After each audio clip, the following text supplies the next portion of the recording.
You went to BYU at the same time as Dad, right? Same time as who? As Dad. I was there for 2 years. He only came the last 2 of our junior and senior years, but I didn't really know him. You didn't know him? I didn't know him there. But you happened to be there at the same time, didn't know each other. I think I remember seeing him once in a group of guys. He was in a group. He kind of belonged to a social unit. He didn't really belong, but he chummed along with the guys. Some of them were on the track team, and so they invited him to their activities. There were only a few thousand students there then. 10,000. 10,000. Yeah. It was much smaller. Easily could have not known people who were there with you and graduated at the same time as you. Right. But you both ended up in the Idaho Falls singles scene together at the same time. Right. In 1960. Yes. After graduation. Right. So tell me about the Idaho Falls singles scene. Well, the singles activities were not anything like they are now. There wasn't that much of a program. They would have the occasional dance and a fireside once a year or something like that. They just did not have the level of activity that is around now for anything, for kids or, But they did have this Halloween dance, and Dad went, and my friend and I decided that we would go. I drove my car. I had a 54, I think it was, a 54 Chevrolet.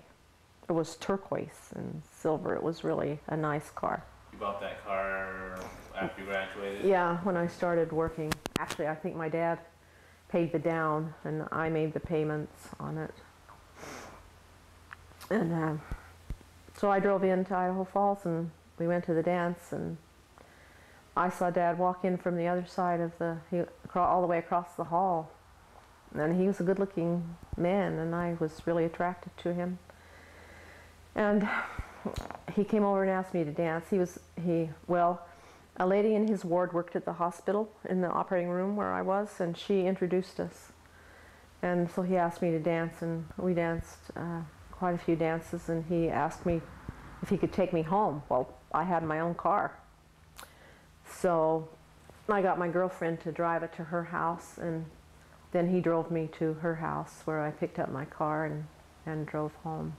And he asked me for a date for Sunday evening church. That's how we got started dating. Sunday evening? Yeah, church. Church was in the evening. Sacrament meeting? Sacrament meeting was in the evening. So you were going to go to sacrament meeting together? Yeah. After that, you were going to... I'm going to go to the sacrament meeting, except that it was fast day that day, so sacrament meeting had really been in the morning. They had Sunday school and sacrament meeting right after. And then they had a meeting at night, but it was like just nobody was required to go. It's mostly for, young people to go, although some people went. Most people went anyway. They had speakers and stuff, but they didn't have a sacrament. What was that meeting called? I don't remember. Sunday evening mass? They didn't call it mass. It was Sunday evening church. Okay. So you went to that. Yeah. Sat next to each other. Talked on the way home. Yeah. And then my birthday was coming up, so he invited me out for my birthday. He made a real big production out of my birthday. I hadn't dated very much in high school or college. I think I'd only had one boyfriend, serious. And so I was kind of overwhelmed by... He bought me a purse and a pair of gloves, and he took me to Blackfoot, to a nice restaurant for dinner. It was a really nice evening. And then we kept going from there. We got engaged in January, which was a little quick. From November to January, and then we got married in March was really too quick. because we hadn't got to know each other well enough, I don't think. As we look back now, we thought we were ready then, of course. Of course, you never know until after you've been married, really. Yeah, that's true. So, That's true. You asked me the other night one thing I didn't, about something I was proud of. And one thing I was proud of was I had 100% attendance at church, Sunday school, sacrament meeting, and mutual. From the time I first started until I was a sophomore in college, I had 100% attendance at all of those meetings. you ever got sick? Never got sick. I think I had pink eye one night and I went anyway to church.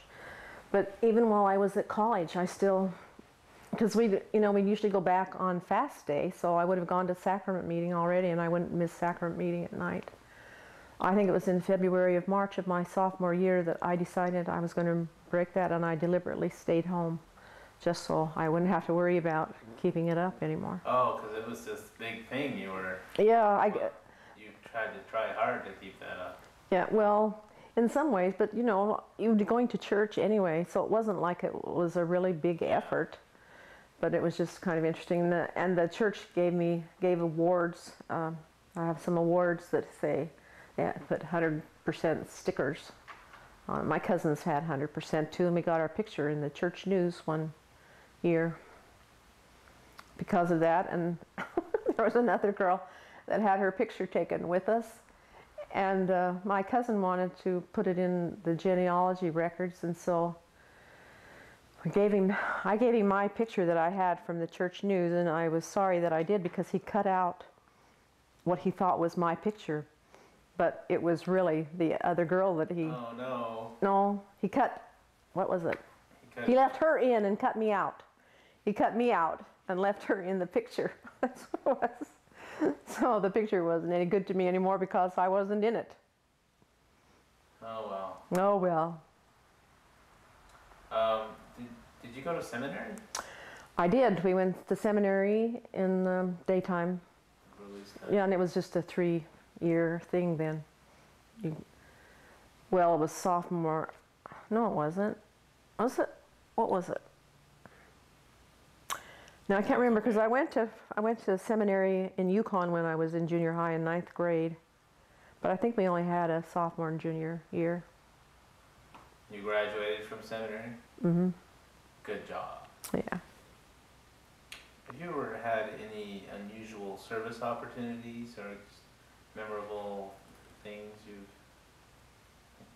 done? Well, my mother did a lot of service, and we were called upon to help many times, and it was fun.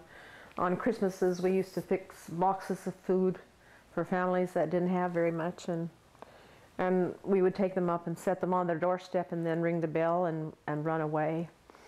And so we would try to pull the truck away from the front of their house, and we would sometimes just run around the corner and lay flat, in the snow until they left, and that was kind of neat to do. And then, of course,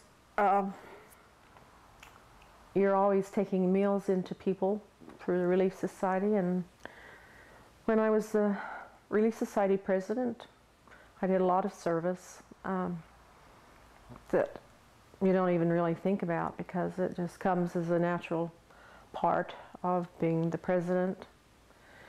Or it's not always, but sometimes you do more than what you really have to, but it always seemed to be a good thing to do. I was in the presidency of the young women and in the presidency of the primary also.